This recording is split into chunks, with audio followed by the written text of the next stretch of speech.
Good afternoon, welcome to SHOWstudio, the final day of London Collections Men. Today we're going to be talking about the Liam Hodges show with a fantastic panel of industry buyers.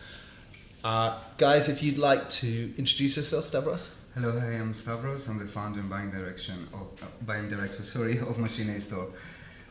Hi, I'm Darren Skey. I'm the head of menswear at Harvey Nichols. I'm Jack. I'm the men's designer and contemporary buyer at Selfridges. We're just going to watch a little introductory clip.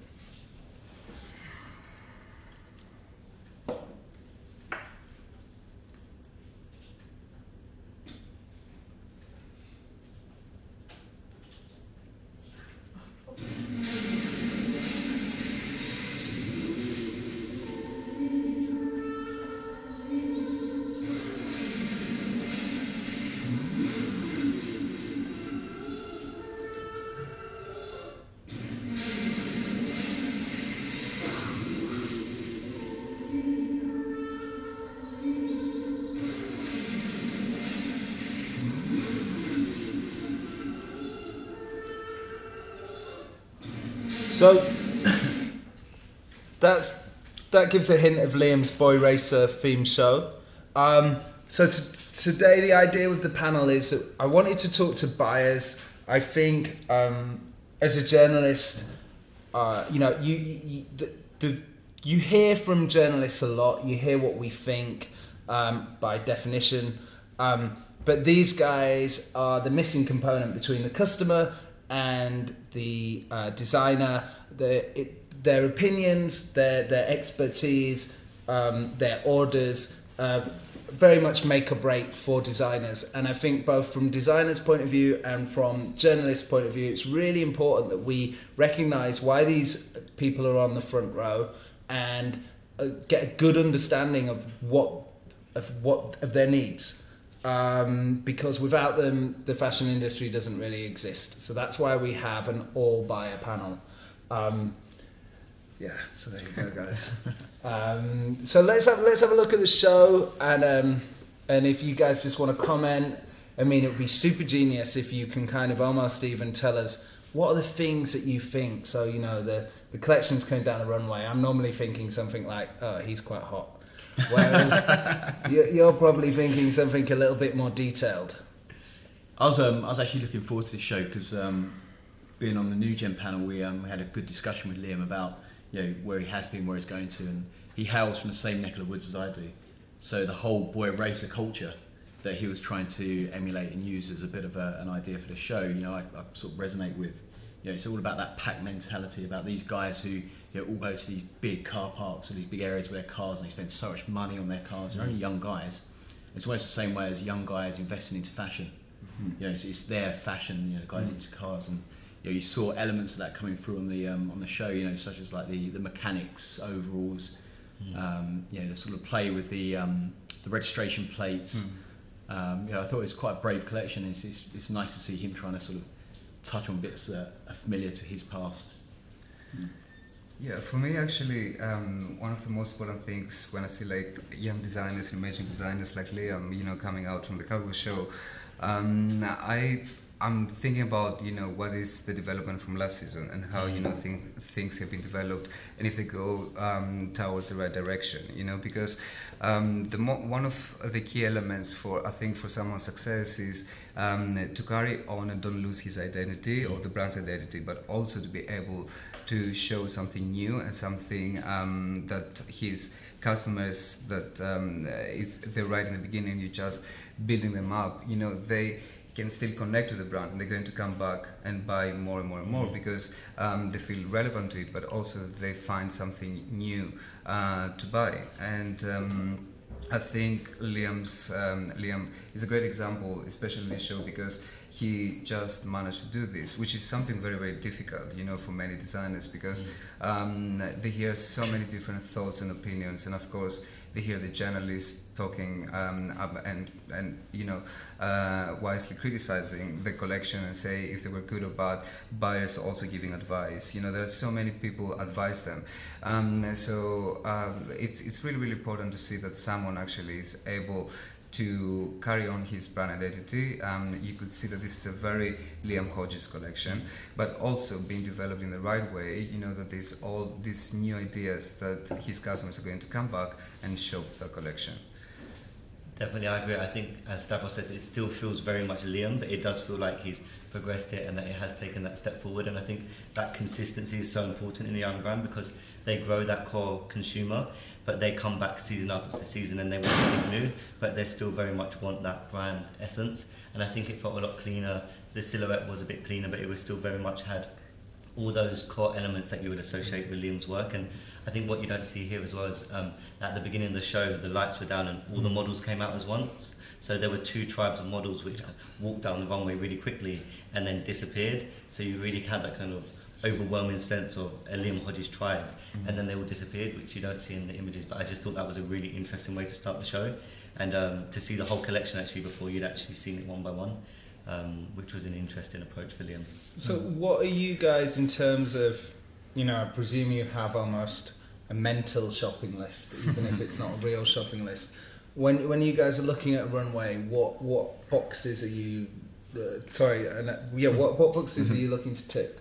I mean, certainly for us, there needs to be an element of commerciality to it as well. What would that mean? So we need things which are going to underpin the collection. So we need things which will be forming a core of a collection, which aren't too tricky, which the everyday customer who still wants to buy into Liam can buy into quite safely, without having anything too tricky.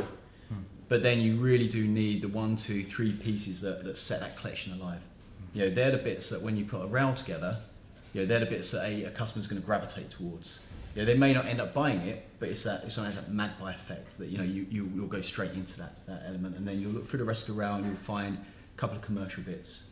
I think it's also those pieces that I think quite often when you approach a young designer, you think it's going to be a small buy because it's a young brand. But what I like is when you see those pieces like Stavros is wearing the sweat from Look One, which you can really back, and that you can actually get the depth behind, and which you can, when you see a piece on the runway, you think that's going to resonate with the customer. That's like a key piece, but it's not too tricky. It's got that a real strong element of design that you can back, because I really enjoy when you're buying a young brand that you can go for it with the depth and really buy a key piece. As Darren said, you need those commercial pieces which you can really back the depth, and then you add a few of the key pieces on top. So I think Liam's really good at that. He does a lot of riffs on a sweat top shape and on a track pant, which are super commercial, but he adds his own spin on them. So I think he's got a really nice balance there from my side. I think also for the emerging brands and the emerging designers overall, it's kind of a tricky period, because obviously there is so much going on with the streetwear and sportswear vibe, and then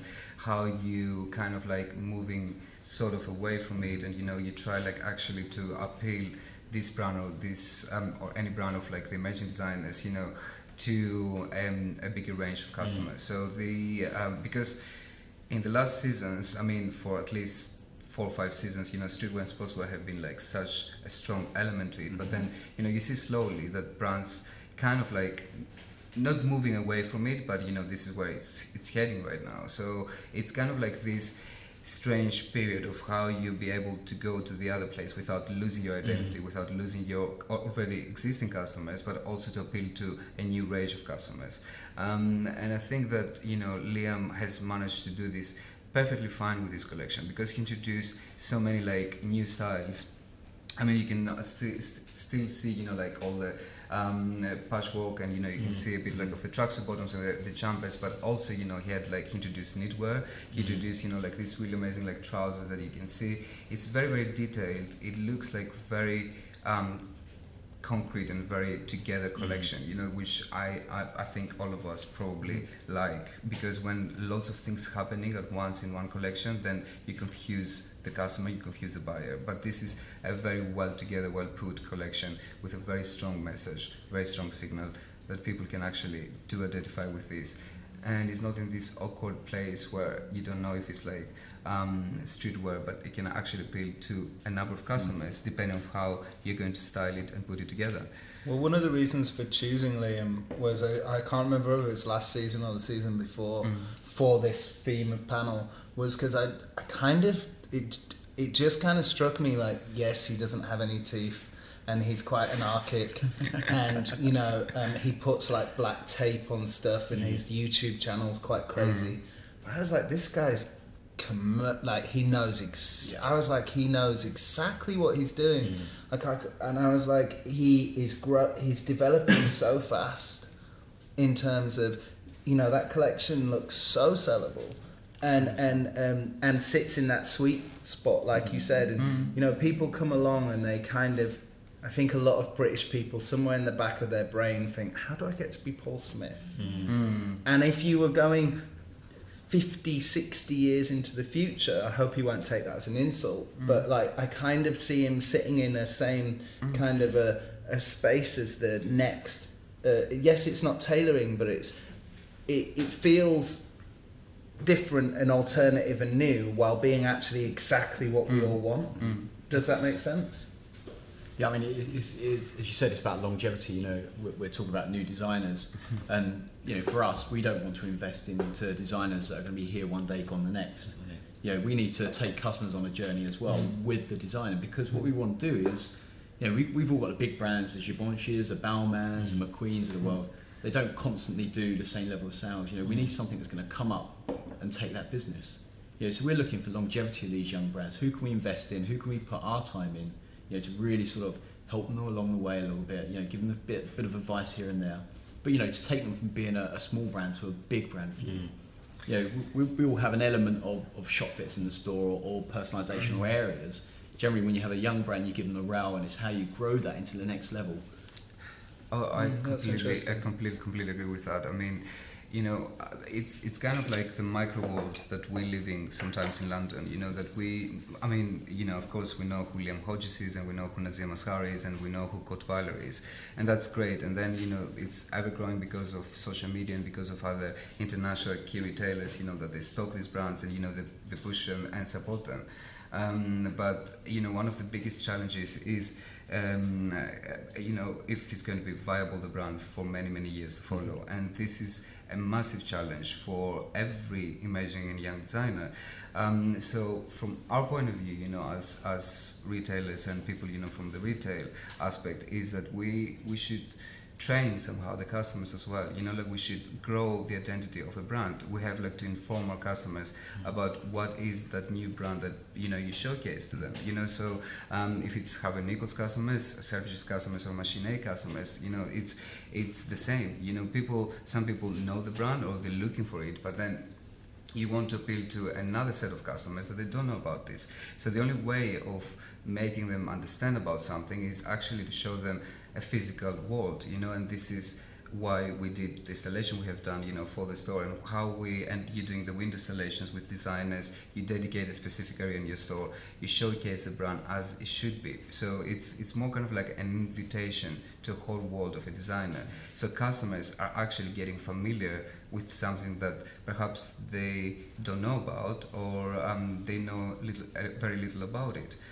I think you just had Liam's website up as well, which I was on earlier today, and I think what Liam's done so fantastically is he knows who he is, he knows who his customer is, and it's just so personal to him, and it's just so honest. And his website here with his top off, and he's showing that he's got a gap in his teeth, and I just love how honest it is to him. And actually on the first page of the website it says join the tribe, so you can put in your email address to be part of the gang. And even today when you're at the show, you really do get that feeling of a tribe, and I just think that's so important when you're trying to establish that customer. And Liam's just really gone for that. And even when he did his at the end of the show, he had blue hair and the models had blue hair, and you really got that feeling of like, this is his gang, he's part of the gang, come and join it too. And I just think that element of personality and honesty is just so important for a young brand, because the customer resonates with it, and then you get that cult customer which then permeates beyond. And I think Liam's he's just really perfectly done that, and I think his website looks fantastic. It's really good at doing that. What, just to bring it back a little bit to slightly basic questions. But if I was a designer, I guess I'd be thinking, okay, do I need to be doing hoodies, or do I need to be doing shoes, or do I need to be doing bags? What guys, what are you looking for? There must be certain items or colours or fabrications that I think it goes back before that. It should be a DNA of the brand. If you're a designer, you got a skill set. We're not designers. We're not going to go out there and dictate you know, we want a certain fabrication or a certain colourway. You know, designers are trained to be designers. You know, we're designed to take that and make it appeal to our customer base or to a customer base we're going after. You know, I'm putting my trust in designers to actually come to me and say, do you know what my skill set is? Knitting, or, you know, whatever it is. You know, it has to be down to the designer. And I think historically with young brands, I've seen try to be pulled away from that, and, you know, buyers give them advice on exactly what they want. They lose their DNA. And if you lose your DNA, you lose your way, and you end up not doing what you're good at. If you design, I'm so sorry. I just want to say something really quick. If you design to satisfy everyone around you, you have destroyed your brand before you started. You know, like that's 100% factor. You know, and if you design also for one specific store, again, you're not going to go anywhere. You have to be yourself. You have to design what you are the designer. You have like to take things on board. You have to strongly believe in what you're doing, and you have like to carry on with that. Our job is, you know, to believe or not believe in what you're offering us, but no one is walking into a brand and, you know, start making changes. Or even if, you know, buyers or press are recommending these things, then, you know, it's down to each designer to filter this advice and think about what is right and what is wrong. I agree. I also think, though, as buyers, we have so much knowledge around the market, which brands just have no idea of. They're in their bubble and they're doing their thing, which is great because it's true to them and, you know, it's really honest. But I think it's quite nice, though, when you do influence ever so slightly, if you want to work on an exclusive colorway or an exclusive shape, and they say, yeah, great, I want to do an exclusive, but what shape shall I do? That's when we say, well, actually, this shape is not just working well now, but this is what we think our customers will like, you know. So I do think there's a middle ground. You definitely don't want to start telling them what colours to do next season, but I do think there's knowledge that we have that can help them commercially, because we have the knowledge, so why not, you know, help them? So, but I agree, you don't want to just, you know, design it for them. But just to be awkward, yeah. What is the customer base asking for right now? That's a trick. It varies on. I guess it varies for all of us as well. Department and store it. Yeah. Varies. You know, certainly at the moment we're seeing a cleaner aesthetic come through. You know, we've been in the streetwear environment, you know, and tried to go down that route for probably the last 2, 3, 4 years.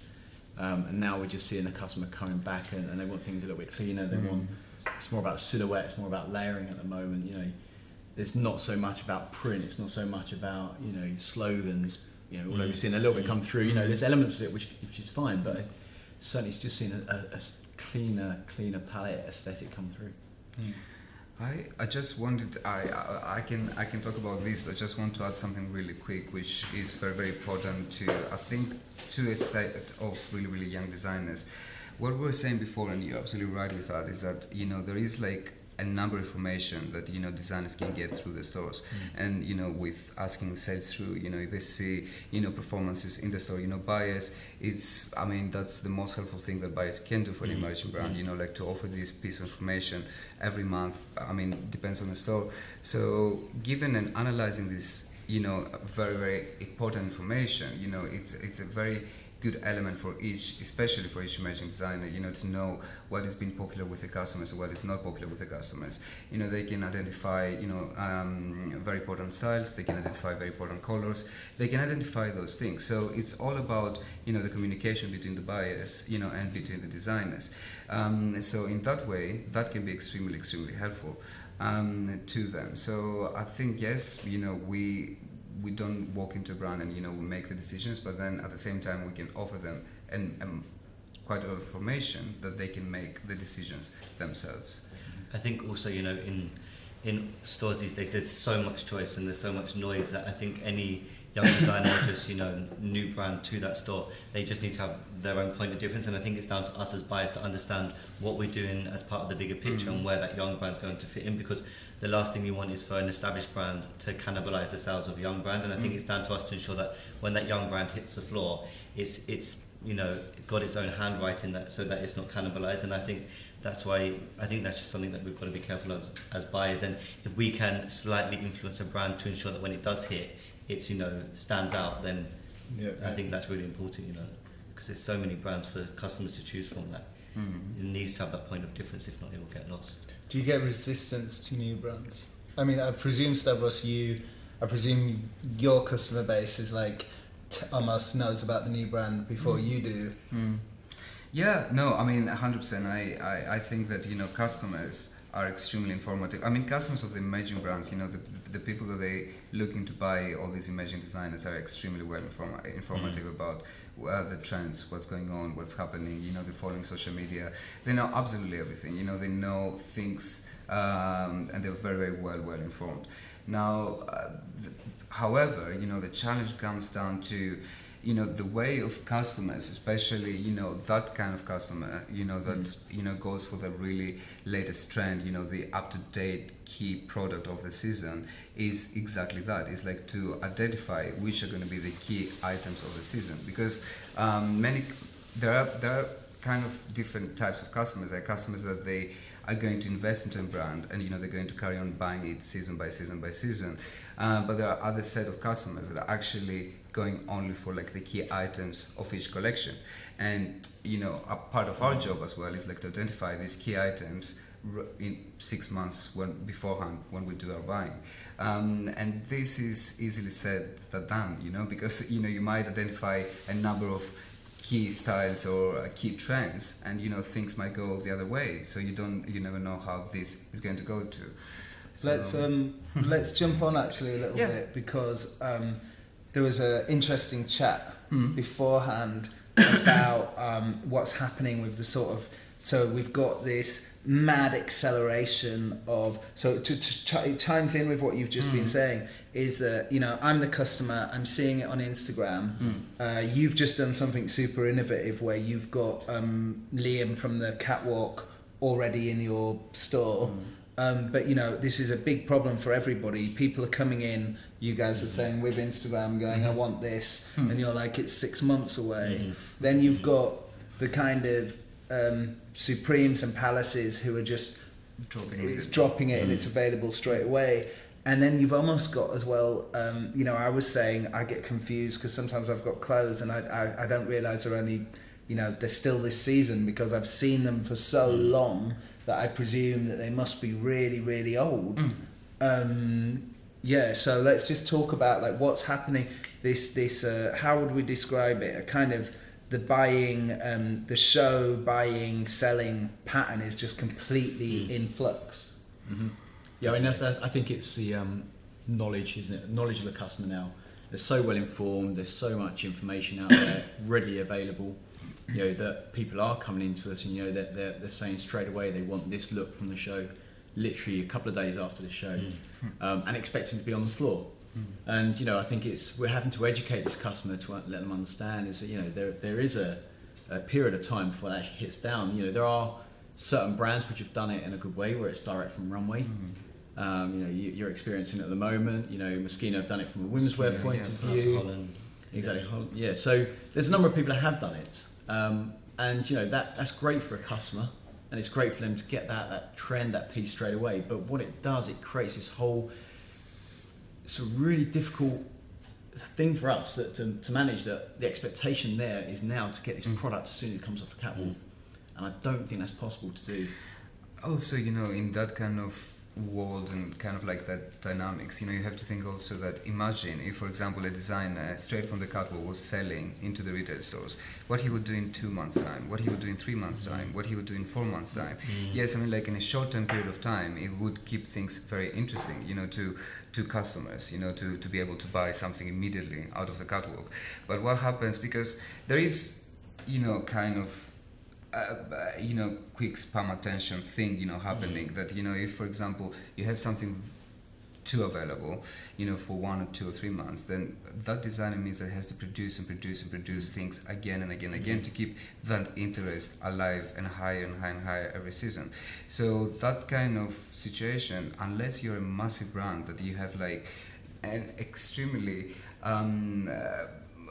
great machine behind you to support that kind of production and that kind of communication and branding experience, I cannot see this happening for like any of like the younger brands, even the really big ones. You see the massive struggle right now that is going on through, that they cannot not perform, but there is all this massive, completely different type of discussion about, with 8 collections throughout the year, things are getting too difficult for them. So imagine if they had to produce more and more pieces every single time.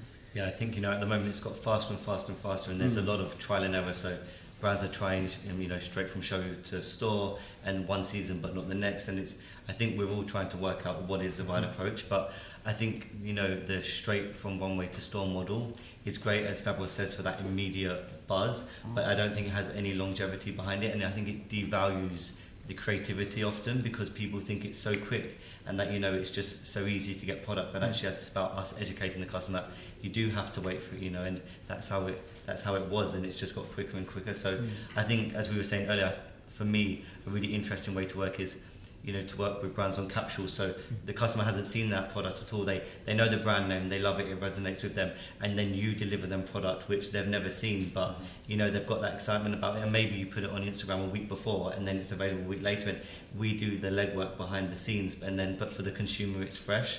And I think that's maybe something a closer way to work collaboratively with brands. But I think at the moment the model's just completely there are a number of brands that are working that way as well. They're not working to a calendar. So we were talking about Cold Wall earlier, weren't we? And how they are just dropping products, sporadically. We had a collection with Cold Wall that we had maybe about 6-9 months ago that we just dropped into the shop for a weekend. Just had it for a weekend, had an installation, and we had great sales on it. And the customers love things like that as absolutely, well. It's that excitement, that theatre. Exactly. Yeah. So this ties in as well with the sort of you're moving into the next point, which is great. Of when you've got e-tail, what are you guys, all three of you, doing? In terms of interaction, you mean? Like what's having the purpose? What's the purpose in doing stuff like what you've just said? It's so important because it's so easy now to sit at home and shop from the comfort of your own home just with a click of a button. People are delivering next day. They're talking about in a few years' time they'll have drones dropping products onto your doorstep. So that's frightening from a bricks and mortar retail point of view. But what's really important now is, certainly for Jack and I, we work in department stores. The old historic way of looking at a department store is you just sell products. We don't. You've got to sell an environment that is exciting for a customer. It's not just about having rails and rails of clothes. How do you entice a customer? How do you get them away from their couch, just clicking a button, into store again? It's creating that theatre, that buzz, the excitement. The old thing is putting a DJ in the store for the weekend, that get a few people in. It's gone beyond that. How do you make it interactive for a customer now? How do you really take it to the next level? But for us, for example, I completely agree with you. And it's an extremely important thing about how because when you go to retail store, you can actually. It's much easier to create like that kind of relationship between your customer and what you want to showcase. When you come down to e-tail and online stores, things getting like in a very, very different way because they become like this kind of gap between the customer and the one that is selling the products. So it's how you break that gap and how you make the customers actually to understand more a bit about the brand, and that's why you see a number of tools that everyone has been engaged with, which is from films, that they've been produced, to showcase a bit more of a brand, or to showcase kind of like the whole situation, to advertising and actually ask people to come into and experience something very, very important. It's extra amount of work for all of us, like every little thing that people normally see on an e-tail online store or they see on retail is a massive work for all of us, because there's so many departments that you have to communicate this with and to make this happen, but you have to do that. Also, I'm quite interested though in the way that the brands, especially the smaller brands, are in a way the sort of content creators for you guys. So like when you had like Selfridges have had like and Harvey Nichols have had a running program of quite the Hood by Air thing you did a couple of years ago, and I find that really interesting. Yeah, definitely. I mean, for us at Selfridges, the element of theatre is always so important. We have the schemes that we run, from the agenda scheme to now the Bright New Things scheme. And as you said, it is actually the young talent and the emerging talent that provides the majority of the content there. And I think that's what's great about the schemes that we do, is that we have that platform for the young talent, and they don't have to adhere to the seasonal pressures. And I think that's what's important, is that when you have those emerging brands, you work with them rather than against them, and they don't have to deliver twice a year the same day as everyone else. You can, you know, adapt to them, and yeah, as you say, they do create content, which is great. They're all, you know, on social media. They've got their followings, and I think for us as stores, there's a lot there a lot of momentum that we can work with. And we always do pop-ups, as do, you know, all of our stores. And I think they always, as well, the young brands always come up with the best ideas. They want, you know, the sky's the limit. They always think really creatively. And for us as a store, that's what we want. You know, that's what we're looking for. Well, I've long been fascinated with this idea, you know, of magazine in French being the name for a store, and how the two are going to merge. And thanks to the internet, you know, all the magazines are sort of becoming stores, and you know, when you're putting sort of Bean Trill, doing an event at Harvey Nichols, it's almost like you're editing. You know, you're acting like I would at a magazine. Oh, we'll get some cool people to do this, and and that's really interesting. And when I first noticed Machine A, it was definitely because of the fuss. It wasn't because I was, you know, buying stuff. It was because you were creating waves. I mean, you said a very, very key word for us, at least, you know, like, which is editing, you know, like, I mean, I really, many times, I think, not just me, but, you know, the whole team of Machine A, you know, we are editors in what we do, you know, like, when you're a buyer, you know, you actually do edit as well, you know, because for multi-brand concept stores or multi-brand department stores, you know, you have to have a much bigger picture and image about everything, every single thing. And when, you know, you are in a store, you know, like, it has to float, you know, like, all of this has like to look one thing. You cannot go and buy in different things and then, you know, you put them in a space and you think that it's going to work, because it's not. So you have to make everything look in a beautiful manner, you know, that actually so many different brands, you know, from really big, well-established brands to very, very emerging young designers, all of this look nicely put together, you know, and when you walk in the space, in the venue, that all looks really, really good. Darren, as a buyer for Harvey Nichols, do you guys, because I'm quite interested as well in this idea of, are you following key influencers? Because one of the things that I find quite interesting about Harvey Nichols is sort of defining who that customer is. I remember going into a talk there, and I think you were talking about how many Balmain jeans you guys sell, and it's like, that's very interesting. I think people think that fashion is much more backward than it is. So I was having a conversation with somebody the other day, and they were like, is this trend to do with casuals? And I'm like, really? Who under 55 has been a casual?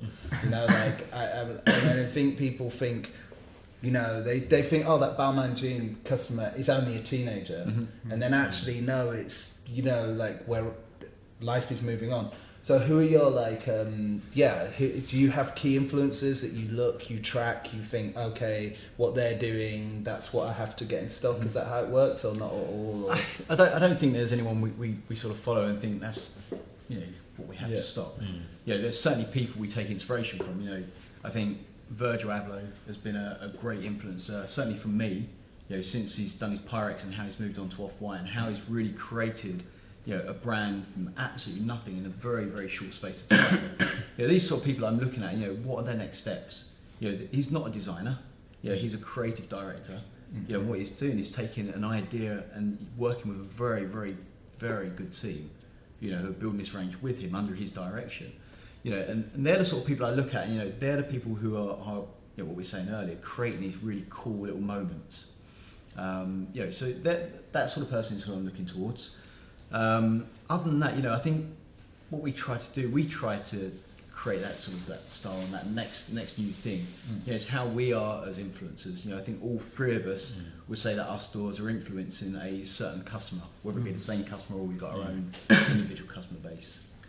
I think we as well, you know, as we buy 6 months ahead, so often, as Darren said, I think it does rely a lot on us and our instinct and our intuition. And for me, a lot of my influence comes from the shop floor. I spend a lot of time, our office is just above the store, and actually when you see, it's really interesting who you think your customer often is for certain brands and who they actually are. And for me, that influences me much more than just looking at somebody from a distance. And I imagine also for Stavros, I do exactly you're so close to the customers. I mean, if I have to think who who are influencing me, you know, like when I go like for buying or when I go to the shows, is actually all the cool kids, you know. I mean, I'm completely open and on that, you know. For me, you know, the biggest amount of information I'm getting is on the show floor, you know, like, because I think that the people that they walk into Machine A, there are people, not everyone of course, but you know, I'm really, really grateful and proud that, you know, we have like a really amazing, cool kids that are walking in, you know, and I see,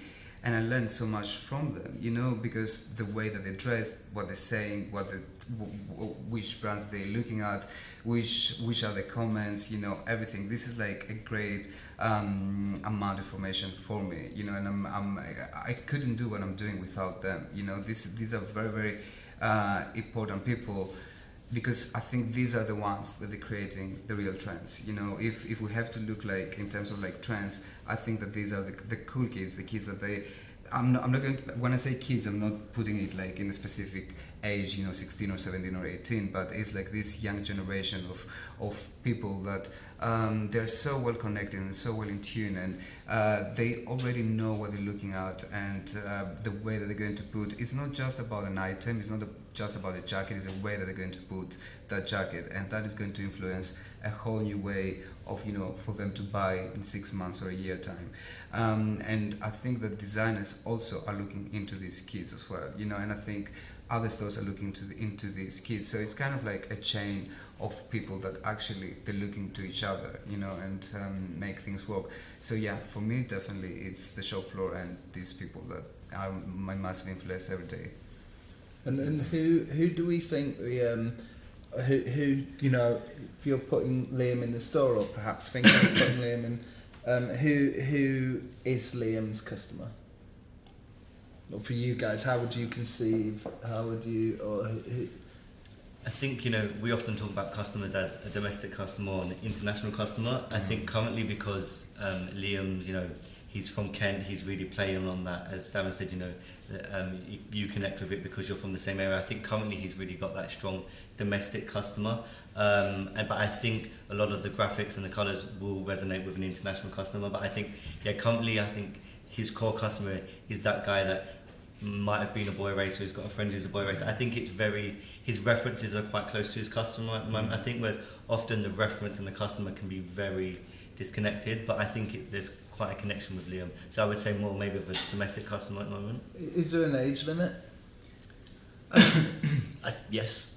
Yeah, I wouldn't expect my dad to put something. That's what I think there is. Together. You know, there is an age limit. You know, but I think, you know, age is all in the mind as well. You know, I think, you know, there's elements there that, you know, you could appeal to a broader segment of the age.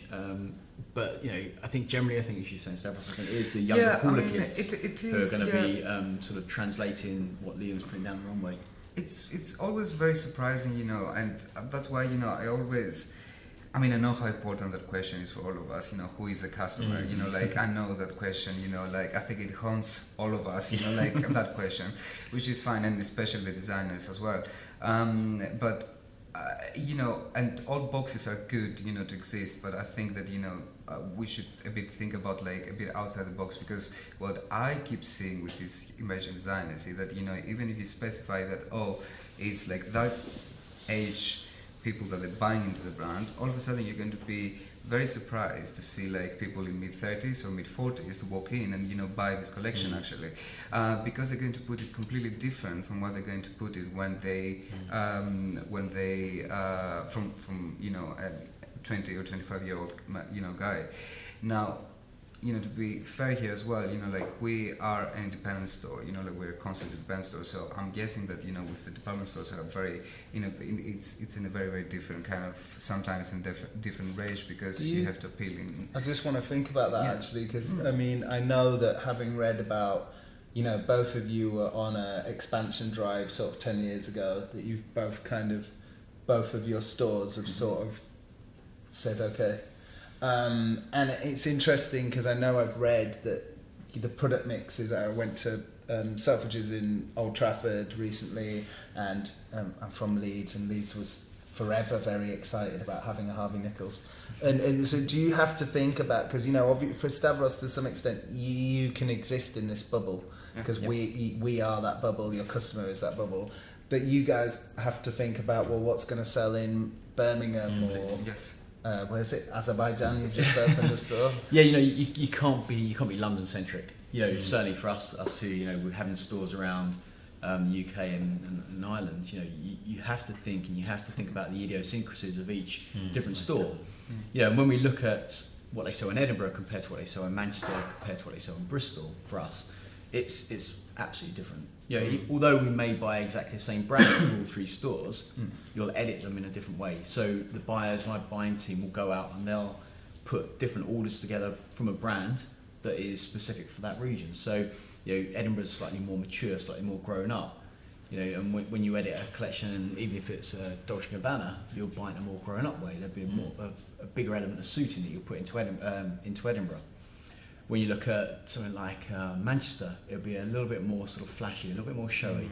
But you still want to keep a little bit of a synonymous look throughout the store, but it's how you sort of add bits around the outside. And I think it's also about, as Darren says, you do have to adapt your approach, and that all comes down to how well you know your customer, because that's why it's so important to be close to shop floor team, close to the customer, because we have to constantly change it for each store. But you also want that same handwriting between all your stores, so that if someone goes to Manchester or Birmingham or London to Selfridges, that there's still that same Selfridges essence. You don't want them to feel like they're going in three different stores. Absolutely. So there's not one right or wrong, but it's definitely a fine balance to reach. Oh, that's interesting. Okay, so let's do final thoughts on Liam. Stavros. Oh, okay. Liam and his likely commercial success I think with that this collection. I think that Liam has done an excellent job, and he's a very. First of all, it was his first solo show, that we have to say that, which is extremely important thing. I mean, to see that happening only on his first show, that's absolutely great. He seems that he understands completely what his customers want through the retail stores that he's working currently with and the future stores that he's going to work with. He has taken that element on board. He also has delivered a very well made collection that has a very specific message, very strong message that actually his current customers can identify with, and he can gain a whole new set of new customers. Also know that Liam is one of these designers that he's happy to collaborate, with so many different stores, in a very different way. So yes, he did like a collaboration with an installation with Machine A, the same way he has done with Dorsey Market, and he's going to do with other stores. This is a very smart way for many designers like Liam to go down that road, because that keeps everyone happy, and there are no complaints from the store and about exclusivity deals and so forth. So I think he's going in a very great way, and I wish him the best of luck, because he worked extremely hard for that. Yeah, I mean, I was speaking to a couple of journalists and a couple of designers after the show, and we all sort of sat around and was discussing the pros and the cons of it. And I think he's got an amazing future in front of him. And one of the reasons, I think there's a little area that's missing from a UK design point of view, and I think it could be the UK version of Gosha. I think there's elements in the styling and elements in the sort of looks that were very synonymous with Gosha, and I think there's a gap for someone from the UK to be able to come in and do that. And I think he picked up on little bits in that. And aside from the collection, I think when we interviewed him for New Gen, he just came across as the most down-to-earth, focused guy you'll come across. As you said, got no teeth. He's on his website, no top on. He's got his front, but he is so focused. He knows exactly where he's going. He's got a vision, and we're all talking about DNA earlier. He's creating a DNA which is Liam Hodges, and I don't think he's gonna veer off track from that. I think he's got a very strict vision, and I think he's got a very strong future ahead of him. And I think that, sorry to interrupt, what you said about New Gen, I think is something very important that we should mention actually. The work that Fashionistas in New Gen are doing actually for these emerging designers is super important, you know, business-wise as well, because it helps them to set up all the things that they need. And I think this is something extremely special that London designers have that other designers don't have worldwide. And I think it's a great, both are great schemes actually, that, you know, they're helping so much designers like Liam. Yeah, I agree with many of the points the guys made. I think this collection really did feel like it was Liam standing on his own 2 feet. It looked polished, it looked, you know, very much had that DNA, but it felt a lot more elevated. As you say, he started off with gaffer tape, you know, 4 seasons ago, and it still very much got that, you know, that vibe, but it just feels a lot more polished. I think, you know, the construction looked great, the silhouette looked really clean, and there were just pieces that jumped out, which were really commercial, but also really developed pieces, which I think he had nailed. Like the outerwear was really strong, the pants were really good, so I think, it was a really strong show. I think he did a great job. Cool. Great also about Harry Lambert, that he styled the show.